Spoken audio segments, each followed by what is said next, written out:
Today I'm going to talk about Dangerous Visions, a 1967 science fiction anthology edited by Harlan Ellison. If you've never heard of Dangerous Visions before, the really short version is that this is probably the single most famous and influential anthology in the history of science fiction. It really reshaped the face of science fiction when it was published. It either ushered in or solidified the new wave movement in science fiction in the 1960s. Which, as far as I can tell, is basically science fiction being influenced by all the craziness of the 1960s. So this anthology was truly shocking and groundbreaking, and thus very influential on how science fiction was written afterwards, because Ellison conceived this as a project to basically solicit and publish the kinds of stories that authors couldn't sell anywhere else because of their content, because of the censorship in the field at the time, or because of, the editors who controlled the field and their particular tastes. So he specifically wanted to make an anthology that would kind of showcase the really famous or up-and-coming authors of the time, who were about to make it big or were at the peak of their careers. And he wanted to show what science fiction could do to kind of shake off the stereotype, I suppose, of the golden age, the pulp age of science fiction. So these stories really pushed the boundaries of what science fiction had been doing prior to then, I suppose. Just with the content, number one, there's a lot of very shocking, dangerous, edgy content in this, but I also think some of the stories are intended to be more literary, to be more also about the actual writing and the storytelling, and not just, your typical golden age pulpy SF stories. And the one thing that I regretted, that I felt kind of bad about while I was reading this, is that I'm never going to really understand the context in which this anthology landed into the world. I will probably never really get a good sense for how groundbreaking this was and what the reaction was in 1967 when this came out, like how unusual it actually was, just because I am young and I was not alive in the 1960s. So there's some context that I am missing for this anthology. What I think the best thing I can say about this, unfortunately, is that reading about this anthology's place and history, and also the stories of the sequel anthology and then the third one that was never published, that is some really fascinating reading. I think probably more interesting to read about this than to actually read the stories today. And if you want to go down the rabbit hole of, what happened to the third Dangerous Visions anthology that was never published, there's some really interesting stuff online about that, including Christopher Priest's 1980s, 1990s essay on it. But anyway, back to Dangerous Visions. I had a number of problems with this anthology. I specifically wanted to read it because I knew its place in history and I wanted to know more about it. I usually read things for enjoyment, for the pleasure of it, but sometimes I read things because I just want to be more informed about the history of science fiction and the influences and the changes in the genre over time. So reading Dangerous Visions has kind of been on my bucket list for a while, and frankly I'd avoided reading it for so long, mainly because of Harlan Ellison himself. So that's the first negative. I think I'll start with that and get it out of the way. If you don't know that much about Harlan Ellison, I will leave it up to you to go Google the man. He wrote some really, probably also groundbreaking, very great short fiction, I think in the 60s, 70s, 80s and such. So he really cemented his legacy with his writing and of course with his editorial work on things like Dangerous Visions. But he's also really well known for basically being a gigantic, arrogant, egotistical asshole who's absolutely viciously awful to a lot of people. Unfortunately, Ellison, I think he has a legacy for his work, what he actually did, which was very well received. But he also has a legacy for the type of person that he was, and unfortunately for somebody like me of my age, I think that the latter legacy is the one that overshadows everything else, which is incredibly regrettable. I mean, who wants to be remembered for being an asshole and for being mean to people? But that's kind of what Ellison is known for. So I came into this anthology having never actually read anything that Ellison wrote ever, but knowing quite a bit about him, like his personality and some of the things he's done, some of the controversies he's been embroiled in. And I didn't like him even when I started reading his stuff. This anthology in many ways is all about Harlan Ellison. I don't think I've ever read a magazine, a collection, an anthology where the editor is so present and inserts themselves constantly into the anthology. It was very strange. This edition that I read is the SF Masterworks edition, and it contains 6 introductions. One for the SF Masterworks edition by Adam Roberts, then 2 from the 2002 edition. Those are Michael Moorcock's, and 1 by Harlan Ellison. And then the 3 original introductions from the 1967 publication, which are 2 introductions by Isaac Asimov and another introduction by Harlan Ellison. So when you start reading this, there are 2 out of 6 introductions written by Ellison, and then every single story has sometimes an extremely lengthy introduction by Ellison as well. So I would say that this 600-page anthology has a good 200 pages of Ellison just talking about himself and the authors and the stories, and that was really weird. He really comes across as very arrogant and making it all about himself, almost like he's patting himself on the back for being friends with these people, for getting their stories. There are also afterwords to every single story written by the authors, and those also felt rather unnecessary. In fact, I felt like some of the authors themselves kind of said in their afterwords, I don't really have anything to say, the story speaks for itself. Like, why did Ellison make people write afterwards?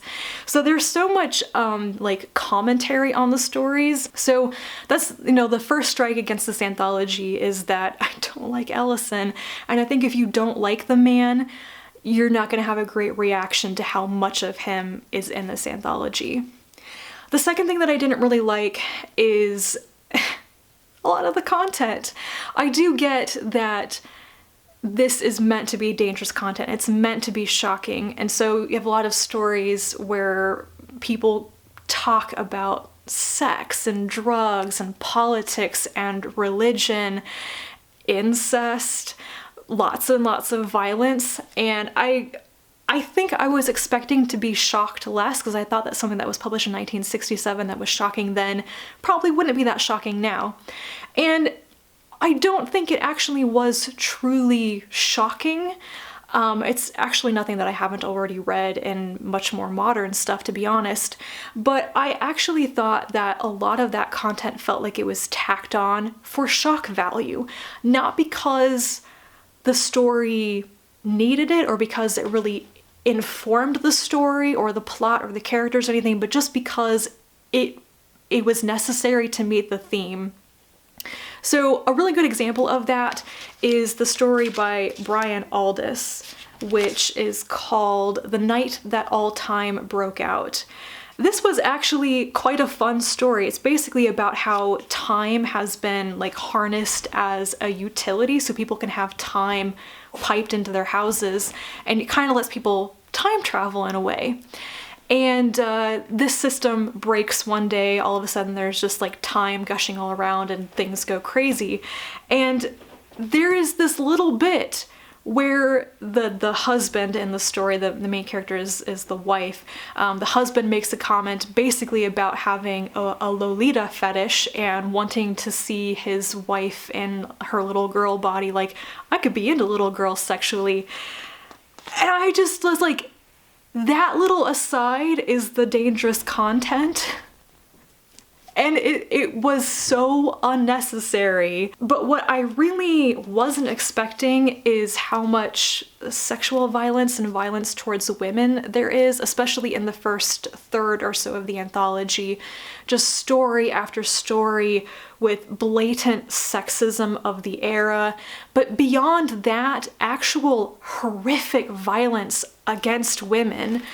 In particular, the stories by Robert Silverberg, and then the two connected stories by Robert Bloch and Harlan Ellison himself. Silverberg's story called Flies is about a man who survives an accident in space. He's kind of reconstituted and resurrected by aliens, but tweaked somewhat. They send him back to Earth because they kind of want to analyze his emotional responses to things. They're gathering data, and this reconstituted man looks up his 3 ex-wives and commits horrible violence against them, including beating one of them up in an attempt to damage or abort her unborn child. That's the story. The stories by Bloch and Ellison are connected Jack the Ripper stories. The one by Bloch is A Toy for Juliet. This is basically about a young woman who's been raised by her grandfather to be a sadistic torturer, and it's all about how her grandfather like plucks people out of time and brings them back to his granddaughter so she can rape and torture and kill them. And then the sequel story is basically when the man who is Jack the Ripper is brought to Juliet and she's going to play with him and he kills her instead. And then the rest of the story is basically really, really graphic descriptions of Jack the Ripper committing his crimes, how he slices people up, how he cuts the breasts off of women and stuff. It was nauseating. And that was the moment at which I went, I don't think I want to read this. The one story in this that I did not read, actually, was Philip Jose Farmer's Riders of the Purple Wage. This is the longest story. It's about 80 pages long, and I read about 30% of it and thought it was almost completely unreadable because of the style. I actually looked up some reviews of that individual story later because I wanted to know more about it. Like, should I have kept reading it? Was there something in it that I should know about, basically? Because I think it won some really major awards. But the one review that I read that actually recapped the entire thing basically says there's a horrible sexual assault later on in the story. And I'm like, okay, I'm glad I didn't read that one. It got better after the first third or so. After I got past Harlan Ellison's Jack the Ripper story, there weren't quite as many that just felt so awful. Well, there was Sex and or Mr. Morrison by Carol M. Schwiller, which is just, oh my god.